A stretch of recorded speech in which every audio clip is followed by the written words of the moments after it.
सभी को जय सिया राम। रामचरितमानस में बाल कांड दोहा संख्या 183, और जहां पर ही मासपरायण का छठवां विश्राम भी हुआ था। तो चूंकि मासपरायण विश्राम है तो हम लोग कुछ एक दो बिंदुओं को और समझते हुए आगे बढ़ेंगे।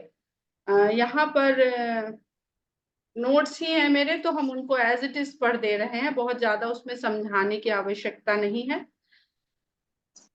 राक्षसों के काम रूप का वर्णन किया गया है, जो प्रसंग अभी हम लोग पढ़ रहे थे। रावण का अहंकार, लोभ, कामनाएं, कामनाओं की पूर्ति में सभी इंद्रियों का पूर्ण चेष्टा के साथ लग जाना, ये अहंकार का स्वरूप ले लेता है। और देवताओं को बल ब्राह्मणों के यज्ञ से मिल रहा था, बढ़ रहा था देवताओं का बल। ये तुलसीदास जी ने एक चौपाई में कहा है कि इसलिए ब्राह्मणों को नष्ट कर दीजिए, क्योंकि उनके द्वारा किए गए यज्ञ आदि कार्य से, यज्ञ श्राद्ध हवन, इनके द्वारा देवताओं का बल बढ़ता है। तो इस प्रकार वो निर्बल हो जाएंगे, तब हम उनको आसानी से जीत सकते हैं। तो किस तरह के लोगों को आसानी से जीता जा सकता है, इसका सांसारिक भाव क्या है कि विवेक पूर्ण कार्य संपादित करना। जो यज्ञ का अर्थ है कि विवेक पूर्ण, और ब्राह्मण का अर्थ है कि बुद्धि में जो हमारा विवेक है उसके द्वारा हमें अपने को संचालित करवाना। ब्राह्मण का जीवन का लक्ष्य है कि पूरे समाज को वो सही दिशा की ओर निर्देशित करके आगे बढ़ाए। तो मनुष्य के भीतर जो उसका विवेक है वही उसकी बुद्धि को सत्कार्य की ओर, विवेक पूर्ण कार्य की ओर संपादित करता है। जब कोई भी व्यक्ति या कोई भी समाज या कोई भी समुदाय विवेक के साथ अपने जीवन को, अपने कार्य को संपादित करता है, तो भले ही उसके जीवन में कष्ट रहे, भौतिक कष्ट रहे, पर उसकी दिशा हमेशा सही होती है। तो अगर हम उसको ही नष्ट कर दें, विवेक को ही नष्ट कर दें, तो वो अपना गड्ढा खुद खोद लेता है वह व्यक्ति। और यहाँ पर यज्ञ की बार बार बात होगी, क्योंकि ये त्रेता युग की कथा है। और त्रेता युग में गोस्वामी जी ने बताया है कि ध्यान प्रथम युग मख विधि दूजे। जो द्वितीय युग है, त्रेता युग है, उसमें यज्ञ के द्वारा ही शक्ति को प्राप्त किया जा सकता है। और वह यज्ञ और वह शक्ति क्या है, वो विवेक। क्योंकि सतयुग में इतना सतोगुण है सब जीवों के अंदर कि विवेक कहीं जाता ही नहीं है। जब विवेक कहीं जाता ही नहीं है तो उसके लिए हमें कोई परिश्रम करने की आवश्यकता नहीं है। सब सतोगुण के द्वारा ही जीवन यापन में लगे हुए हैं, सब सन्मार्ग पे चल रहे हैं, सब परमार्थ ही कर रहे हैं। अनेक कथाएं हैं सतयुग की, लेकिन त्रेता में आते आते, हम पहले भी ये वाली भी कथा सुना चुके हैं कि त्रेता में आते आते रावण जैसे जीव, रावण जैसी प्रवृत्तियां अपना घर करने लगती हैं सृष्टि में, और इसलिए हमें विवेक को जागृत करने की आवश्यकता रहती है। फिर रावण और मेघनाद, उनका जो घनघोर रव है वही अत्याचार का ही शोर है जो अत्याचार को करता है। और संसार से शुभ कर्म आचरण का लोप हो गया है। जब तप यज्ञ हरिभक्ति वेद पुराण ये सब बिल्कुल भी लुप्त हो गया है संसार से। इसके पश्चात हम लोगों ने एक बड़ा ही सुंदर प्रसंग पढ़ा था कि कामदेव को शंकर भगवान ने अनंग कर दिया था, और ये सारे के सारे राक्षस काम रूप हैं। तो इसको समझने का प्रयास करते हैं कि क्या है कामदेव का अनंग रूप में चले जाना, और क्या है निशाचर को काम रूप में कहना तुलसीदास जी का। तो काम रूप निशाचर, काम कभी नहीं मरता, विषय रूप में मर जाता है। जब हम जो शरीर धारण किया है विषय के रूप में, वो हमारे सामने आता है, हम उसको बार बार समाप्त करते हैं, विषय की तरफ आकर्षित नहीं होते हैं, तब अनंग होकर निष्काम का रूप धरकर बस जाता है। इस निष्काम की कामना को राम के सिवाय कोई मार नहीं सकता। यहाँ पर साकार को समझने का प्रयास करिएगा। काम का आध्यात्मिक रूप सबसे दुष्कर है। काम अंत में कौन सा रूप रखता है? अध्यात्म का रूप रखता है, वो भी एक कामना ही है। वो इसको समझने का बहुत आवश्यकता है कि निष्काम कोई हो ही नहीं सकता, राम के अलावा कोई निष्काम हो ही नहीं सकता, क्योंकि हम बने ही कामनाओं के कारण हमारी उत्पत्ति हुई है। तो जो हमारा मूल तत्व है वो कैसे हमारे भीतर से चला जाएगा? किसी एटम के भीतर से इलेक्ट्रॉन प्रोटॉन न्यूट्रॉन कैसे चले जाएंगे? वो एग्जिस्ट इसलिए करता है क्योंकि उसमें इलेक्ट्रॉन प्रोटॉन न्यूट्रॉन अपने गुणों के साथ वहां पर विराजमान है। तो ये थोड़ा सा बारीक बहुत भेद है, हम कंफ्यूज भी हो सकते हैं बार बार, लेकिन धीरे धीरे हमको बुद्धि में ये बात समझ में आ सकती है। तो इस निष्काम की कामना को राम के सिवा कोई नहीं मार सकता। ये बार बार हमको मिलेगा, कभी ताड़का के रूप में, कभी खरदूषण के रूप में। ये सब कामनाएं हैं मनुष्य की, जीव की, संसार में, जिनको राम मार रहे हैं बार बार। और फिर अंत में वो और लोगों को भी प्रेरित करते हैं कि इस तरह की कामनाओं से मुक्त होने के लिए आपको ही संघर्ष करने पड़ेंगे। ये काम रूपिणी कामना ही ताड़का है जो सबको दुख देती है, त्रास देती है। काम के बाण कामना को बढ़ाते हैं। कामदेव के बाणों की हम लोगों ने बात पढ़ी थी शंकर जी के प्रसंग में। तो काम के बाण कामना को बढ़ाते हैं और राम के बाण उसका अंत करते हैं। म्यूट कर लीजिए प्लीज, अमिता गुप्ता जी, आप म्यूट कर लीजिए प्लीज। तो पहले भी हमने कहा था कि जो रामायण की कथा है वहां राम से पहले कामदेव हैं। राम के बाण अभी चले नहीं है, काम के बाणों की जिक्र होने लगा है। राम के अवतार की अभी भूमिका भर बन रही है और रावण संसार में आ भी चुका है और अपना अत्याचार फैला भी चुका है। तो जो अकारण है, ब्रह्म अकारण है, उस ब्रह्म को साकार रूप में यहाँ आने के लिए कोई कारण होना पड़ेगा, क्योंकि निराकार अकारण है पर साकार कारण सहित है। और ये कारण सहित होकर भी वो सदा अकारण है। यही हमें रामायण की कथा बताने का प्रयास करती है बार बार। ताड़का का वध राम के द्वारा सभी तरह की कामनाओं का अंत करना ही है। न विजय, न यश, न बल, न वध, अपनी कोई कामना नहीं। राम ने अपनी कामना के लिए, अपने बल, अपना विजय, अपना यश, इसकी प्राप्ति के लिए कभी भी ताड़का का वध नहीं किया था। केवल गुरु की आज्ञा का पालन किया था, गुरु की इच्छा को पूरा किया था। और इसके लिए उन्होंने ना कोई प्रश्न किया था, ना कोई संकोच था उनके मन में कि मैंने स्त्री का वध किया है। अगर कामना से कोई कार्य किया जाएगा तो या तो वो हमें अच्छा भाव देगा या हमें बुरा भाव देगा। इससे पता चलता है कि उन्होंने जो किया वहां पे कोई कामना का प्रवेश नहीं था, इसलिए उनको कभी भी इस तरह का कोई संकोच नहीं हुआ। मनुष्य के आगे बढ़ने पर सबसे पहले कामना ही उसके सामने आती है। अतः किसी भी कार्य को करने से पहले कामना को मिटा देना चाहिए। यही उदासीनता है, यही समता का आधार है, यही राम है। जब कामना मर जाती है तो राक्षसी के शरीर से प्रकट होती है संपदा श्री जैसी सुंदरी। यह जीवात्मा के कामना के कारण असुंदर होने, ध्यान से सुनिएगा, ये क्योंकि राम साकार रूप में और बहुत सुंदर रूप में जन्म लेने वाले हैं, और ऐसा सुंदर रूप है जिसकी कहीं वर्णन नहीं मिलता है तुलसीदास जी को। तो क्या चीज है जो जीव को असुंदर करती है? जब कामना मर जाती है तो राक्षसी के शरीर से प्रकट होती है संपदा श्री जैसी सुंदरी। यह जीवात्मा के कामना के कारण असुंदर होने और कामना के अंत के साथ उसके सुंदर होने का या मुक्त होने का भाव है। तो बंधन में पड़ा व्यक्ति असुंदर लगता है, कामनाओं के बंधन में पड़ा व्यक्ति कुरूप हो जाता है, और कामनाओं से मुक्त व्यक्ति, यही मुक्ति है। अब इसको हम यहाँ पर रोक देते हैं। और शंकर भगवान ने जिस कामदेव को शरीर को अंत कर दिया था, वो किस प्रकार भाव के रूप में आकर के कितना बड़ा उसने रूप ले लिया कि राम को साकार रूप में आना पड़ा। अब हम लोग अपने प्रसंग पर आते हैं और दोहा संख्या 183 के बाद की चौपाई पढ़ते हैं कि बाढ़े खल बहुचोर जुआरा, जे लंपट पर धन पर दारा, मानहि मातु पिता नहीं देवा, साधुन सन करवा वही सेवा, जिनके यह आचरण भवानी, ते जाने हो निशिचर सब प्राणी, अतिशय देख धर्म कै ग्लानी, परम सभीत धरा अकुलानी, गिरि सरि सिंधु भार नहीं मोही, जस मोहि गर्व एक पर द्रोही, सकल धर्म देखई विपरीता, कहीं न सकई रावण भय भीता। अब यहाँ पर दोनों अर्थ निकल रहे हैं। एक तो ये कि पर द्रोह जिसको कहा गया है वो किसी भी धर्म का विद्रोह नहीं कर रहा है, वो हर एक व्यक्ति से द्रोह करने वाला जो मनुष्य है वह धरती माता के लिए भार के समान है। किसी धर्म की बात नहीं हो रही।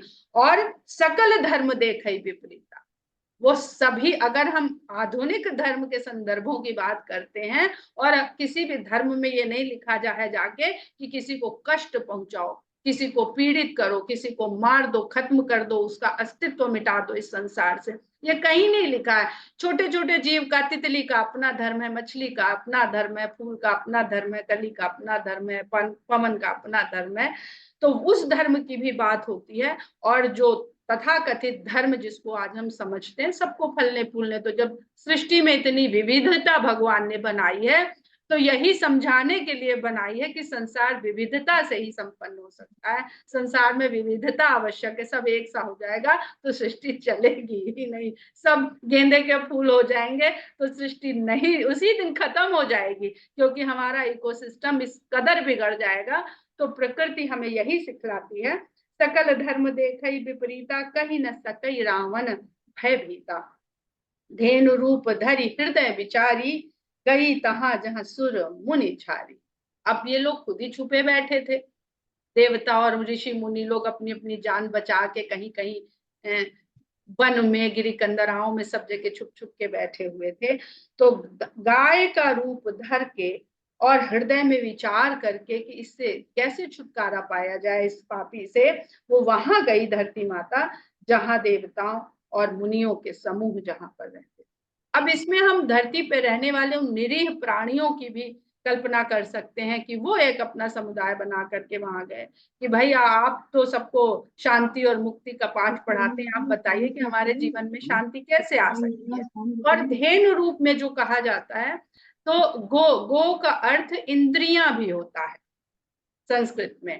तो जो इंद्रियां है, ये सबसे अच्छा जो गो शब्द है, इसका सबसे सुंदर प्रसंग भगवान कृष्ण की लीलाओं में होता है। जो लोग भी वो लीलाएं पढ़ते हैं या भागवत पुराण पढ़ते हैं वो इसको अच्छी तरह से जानते हैं। जब हम गोपाल की शरण में हो जाते हैं तभी जो है हमको गीता का, बाद में गीता का उपदेश मिलता है। पहले जो जब हम बाल रूप में हैं तो हमें वो कहते हैं बंशी बजाते हैं तो गौएं अपने आप चली आती, यानी हमारी इंद्रियां, भगवान तो बंशी बजा रहा है, हमारी इंद्रियां क्यों नहीं उसकी ओर आकृष्ट होती हैं। जब हम आकर्षित होकर वहीं चले जाएंगे और वहीं चरेंगे, बस जहां कृष्ण की वंशी वंशी की धुन सुनाई दे रहे हैं वहीं चरेंगे। चरेंगे मतलब जीवन यापन वहीं करेंगे, चरेंगे पर आपके आसपास रहना चाहेंगे, संसारिक कार्य करेंगे पर आपकी वंशी की धुन को सुनते रहना चाहेंगे। बहुत सुंदर प्रसंग है भगवान कृष्ण की लीला में। तो धेनु रूप धरि हृदय विचारी, गई तहां जहां सुर मुनि झारी, निज संताप सुनाए से रोई। उसने रो रो के अपने संताप को उनसे कह सुनाया।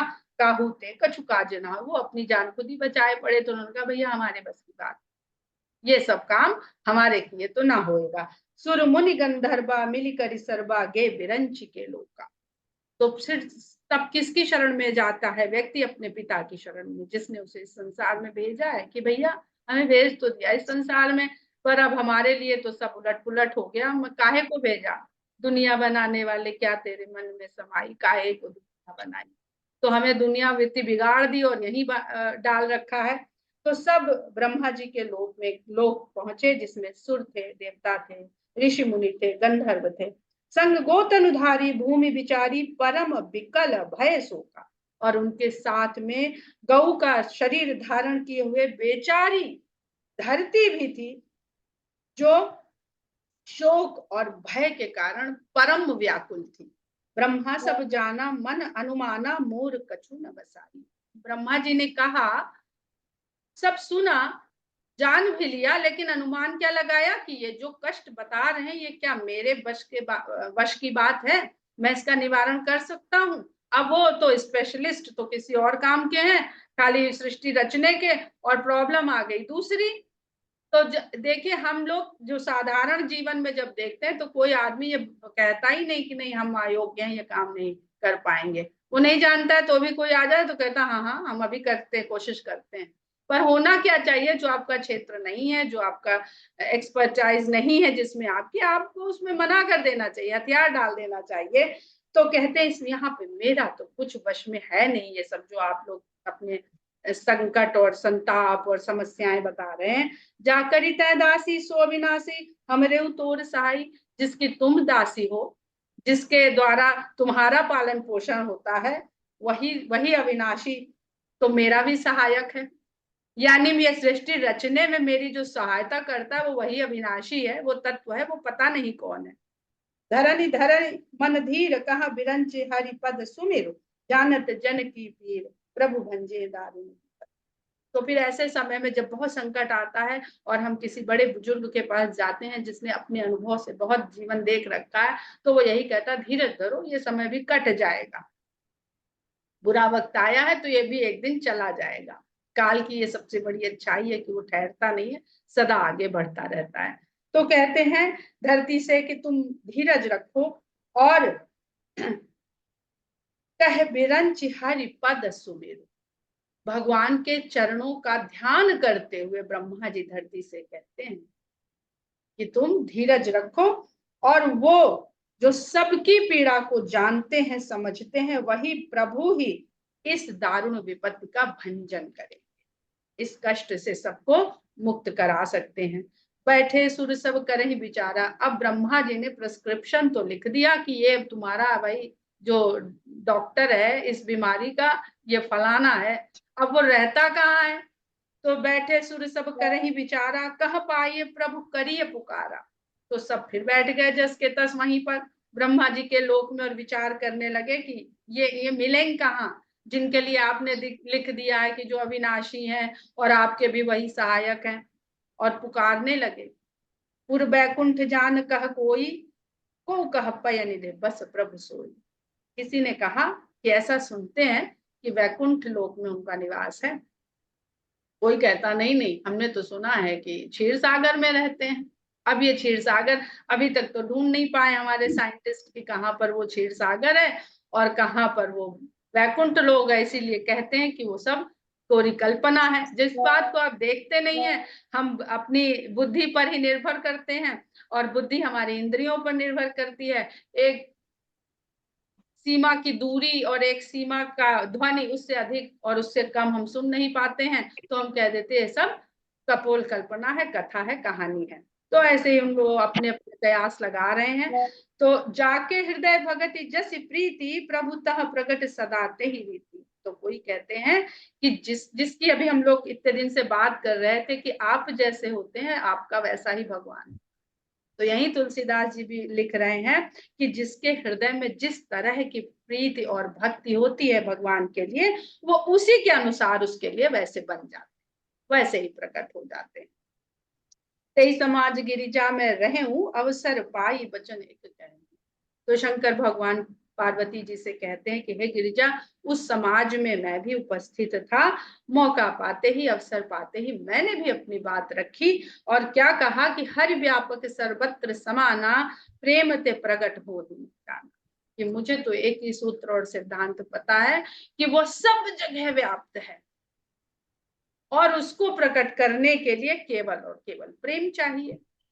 देश काल दिस विधि सहु माही, कहु सो कहाँ जहाँ प्रभु नाई। कहाँ कहाँ आप लोग कह रहे हैं वैकुंठ में मिलता है, क्षीर सागर में मिलता है, यानी जब वैकुंठ में होता है तो क्षीर सागर में नहीं होता होगा, जब क्षीर सागर में होता होगा तो वैकुंठ में नहीं होता होगा। एक बार किसी ने प्रश्न पूछा था कहीं पे कि भाई जब वो राम का अवतार लेके विष्णु भगवान आ गए तो विष्णु भगवान के पास कैसे जाते थे, विष्णु भगवान कैसे आ जाते थे? जब उनका जन्म होता था तीनों देव आते थे ना उसका आनंद उठाने के लिए, तीनों देवियों के साथ साथ। तो क्योंकि हम लोग इसी सिद्धांत में जीते हैं तो हमें यही समझ में आता है। तो कहते हैं कि कोई भी स्थान, कोई भी काल, कोई भी दिशा और दिशा से परे भी ऐसा क्या है, उसको क्या नाम दें जहां पर प्रभु नहीं है। एक बात हम लोग के अपने ग्रंथों में हमेशा मिलती है जिसमें लिखते हैं कि अनेक ब्रह्मांड। अभी हम लोग काकभूषुंडी जी का जब पढ़ेंगे प्रसंग या माता कौशल्या का पढ़ेंगे तो उसमें पढ़ेंगे कि अनेकों ब्रह्मांड। देखे आपको आश्चर्य होगा कि आज जो मॉडर्न साइंस है जो यूनिवर्स की बात करती है, अब वो मल्टीवर्स की बात करने लगी। यूनि का मतलब यूनिट, वन, पर अब उनको भी ऐसे कल्पना होने लगी है कि नहीं, यूनिवर्स नहीं है, मल्टीवर्स है, यानी अनेक ब्रह्मांड है। तो आगे बढ़ते हैं हम लोग। अग जगमय सब रहित विरागी, प्रेम ते प्रभु प्रगटई जिमि आगी, मोर बचन सबके मन माना, साधु साधु करि ब्रह्म। कहते हैं कि जो ना जानने योग्य है, अज्ञ है और जगमय है, संसार में वही मय है। अब माया को क्यों इतना ज्यादा महत्व दिया जाता है? जिससे, जिस तत्व से, इसको तत्व कह के कोई शब्द की तो हम लोग को सहारा लेना पड़ेगा, बिना शब्दों के सहारे के इस बात को समझना असंभव है। तो जिस तत्व से ये जगतमय है वही माया होती है, मय से माया बनती है। इसलिए माया बहुत आवश्यक है। माया माध्यम ही है, क्योंकि वो निर्गुण जो है वो जब मय होता है संसार में, तो वो माया के शक्ति का कोई रूप नहीं। इतनी फिजिक्स सबको आती है कि शक्ति का कोई रूप नहीं है, लेकिन शक्ति जब किसी चीज में ढाल दी जाती है तो उस रूप में प्रकट हो जाती है, कभी गतिज ऊर्जा के रूप में या कभी विद्युत ऊर्जा के रूप में, कभी किसी रूप में। तो अग जग मय सब रहित विरागी, प्रेम ते प्रभु प्रगटई जिम्या। प्रेम के द्वारा प्रभु यूं प्रकट हो जाते हैं जिस प्रकार अग्नि का व्यापकता सारे संसार में है, सब जगह है, लेकिन वो प्रकट प्रेम के वो प्रकट होती जब उसके साधन एक साथ ले लिए जाते। और अगर इसको हम समझने का प्रयास करें तो स्वामी रामकृष्ण परमहंस जी इस बात को ब्रह्म और आदि शक्ति को समझाने के लिए अग्नि और उसकी दाहिका शक्ति का उदाहरण देते हैं, जो सबसे सरल मुझे लगता है समझना। हम देखते हैं कि अग्नि हमको दिखती है लेकिन ताप हमको दिखता नहीं। अभी हम लोग बैठे हैं तो एक उष्मा है, एक ताप है, हमारे शरीर में एक ताप है। ये सब क्यों है? ये अग्नि तत्व के ही कारण तो है। तो है ही हर जगह अग्नि, पर वो दिखती कब है? जो अग्नि के रूप में प्रकट हो जाती है। और अग्नि प्रकट कब होती है हम सब जानते हैं, जब कुछ लकड़ी होगी, वहां पर ऑक्सीजन होगी, उसको जलाने के लिए घर्षण के द्वारा वो साधन होंगे, तभी वो प्रकट होगी। तो बहुत सरल ढंग से इसको स्वामी रामकृष्ण परमहंस समझाते हैं। इस उदाहरण के द्वारा ये चौपाई आप लोग को समझना सरल हो जाएगी कि अग जग में सब रहित विरागी, प्रेम ते प्रभु प्रगटई जिमि आगी, मोर बचन सबके मन मान। मेरे इस बात को सबके मन ने स्वीकार कर लिया और साधु साधु करी ब्रह्म बखाना। ब्रह्म का इस बखान को सबने साधु साधु कह के अनुमोदन किया। सुनि विरंचि मन हरस तन पुलक नयन बहनीर, स्तुति करत जोरी कर सावधान। मेरी बात को सुनते ही ब्रह्मा जी के मन में बड़ा हर्ष हुआ, और जो हर्ष हुआ मन का, देखिए अब यहाँ पर तुलसीदास जी जो ये दोहा लिख रहे हैं ना, इसको निराकार को साकार रूप में आप ही के शरीर में प्रकट कर दे रहे हैं। मन में हर्ष हुआ, मन भी निराकार है और हर्ष भी निराकार, दोनों कहीं शरीर रूप में एग्जिस्ट ही नहीं करते हैं। लेकिन जैसे ही मन में हर्ष होता है तो पुलकित कौन होता है? तन जो साकार है, रोए खड़े हो जाते हैं, आंसू बहने लगते हैं। तो ये इतना सुंदर सिद्धांत सूत्र समझाते हैं धीरे से, आराम से, कि भाई निराकार तो साकार होने लगा। सबसे पहले साकार होता है शब्द रूप में, क्योंकि भाव तो अपने आप में, और अभी शब्द भी नहीं मिला है, तो वो भाव हमारे शरीर में प्रकट हो गया। अब उस भाव को हम आपसे कैसे कहें, कैसे बताएं? तो शंकर भगवान ने जो भाव, जो बार बार तुलसीदास जी कहते हैं, या जो मनु जी ने कहा था कि जो रूप शंकर भगवान के मन में बसता है, हम वो देखना चाहते हैं, तो वो शंकर जी को शब्द रूप में बताना पड़ेगा कि कौन सा भाव है जो उनके बसा रहता है। तो सबसे पहले भाव को शब्द मिलता है और शरीर में उसका प्राकट्य साकार रूप में ही होता है। स्तुति करत जोरी कर सावधान मति धी। लेकिन जब भी भगवान का ध्यान आता है तो शंकर भगवान तो एक क्षण में ध्यानस्थ होकर समाधि में चले जाते थे, कट ऑफ हो गए, सबसे वैरागी हो गए, किसी बातचीत ही नहीं करनी, और 84,000 वर्ष के लिए समाधि में चले गए। तो ब्रह्मा जी ने मति धीर, इस भाव में डूब जाएं और हर चीज से डिस्कनेक्ट हो जाएं कि क्या करना है। उससे पहले उन्होंने खुद को संभाला कि नहीं भाई, सब लोग आए अपने कष्ट निवारण के लिए, तो अपने अपने अंदर धैर्य लाए और सावधान करके उन्होंने ईश्वर की स्तुति, क्योंकि ईश्वर की शरण में जाते ही ना आप ऐसे निष्काम हो जाते कि कोई कष्ट कुछ लगता ही नहीं है, कुछ नहीं लगता है, अगर वास्तव में आप वहां पे जुड़ रहे हो तो। क्योंकि हमें अपने सारे, यही तो साकार रूप में, हमें अपने सारे कष्ट राम के वनवास के आगे छोटे लगने लगते हैं। क्या ऐसी, क्या पंखा, क्या गाड़ी, क्या घोड़ा, क्या भोजन, क्या वस्त्र। तो इसलिए उन्होंने कि इससे पहले कि ये भाव छूट जाए, उन्होंने हाथ जोड़ के स्तुति भगवान की आरंभ कर दी। यही जो बार बार तुलसीदास जी कहते हैं ना, हमें तो चरण में बैठ के आपकी स्तुति करने लायक बन सके, क्योंकि इतनी जल्दी ईश्वर से जुड़ के एक हो जाता है व्यक्ति कि वो स्तुति करने लायक ही नहीं रह जाता है। जय जय सुरनायक जन सुखदायक प्रणत पाल भगवंता, गोद्विज हितकारी जय असुरारी सिंधु सुता प्रिय कंता, बालन सुरधरनी अद्भुत करनी मरम न जाने कोई, जो सहज कृपाला दीन दयाला करो। बहुत सुंदर स्तुति है, बहुत कारक स्तुति है। इस स्तुति को अगर आप रोज पढ़ेंगे तो जो ज्योतिष शास्त्र है वो उसमें सभी ग्रहों की स्तुति बताता है कि इस स्तुति में सभी ग्रहों की स्तुति सम्मिलित है। कोई इतना मुश्किल नहीं है, बहुत सरल स्तुति है। इसको पढ़ते जाइए आप लोग और उसका आनंद उठाते जाइए। जय जय अविनाशी सब घटवासी व्यापक परमानंदा, वो आप अविनाशी हैं और सबके घट में वास है आपका, जो कबीर बात करते हैं वही बात तो तुलसीदास जी लिख रहे हैं, घट घट के वासी राम, अभिगत गोतीतम चरित पुनीतम माया रहित मुकुंद, यही लागी विरागी अति अनुरागी विगत मोह मुनि वृंदा। मुनियों के समूह आपसे लगने के लिए, लगन लगाने के लिए ही वैरागी होके अनुरागी हो जाते हैं। इतना सुंदर विरोधाभास है, वैरागी होके अनुरागी हो जाना।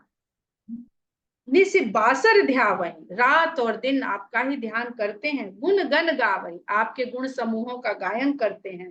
जय सच्चिदानंदा, हे आनंद स्वरूप सत्य चित्त के आनंद आपकी जय।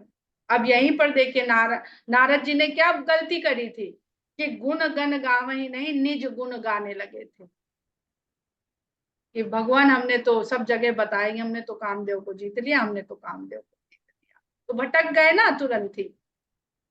जय सृष्टि उपाई त्रिविध बनाई संग सहाय न दूजा, जिसने सृष्टि को बनाने के लिए अपने को त्रिगुणित किया, तीन त्रिविधि बनाई।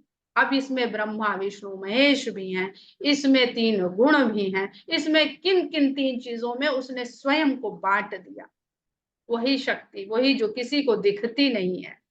यह इसमें सारा रहस्य, सारी बात कह दी है तुलसीदास जी ने।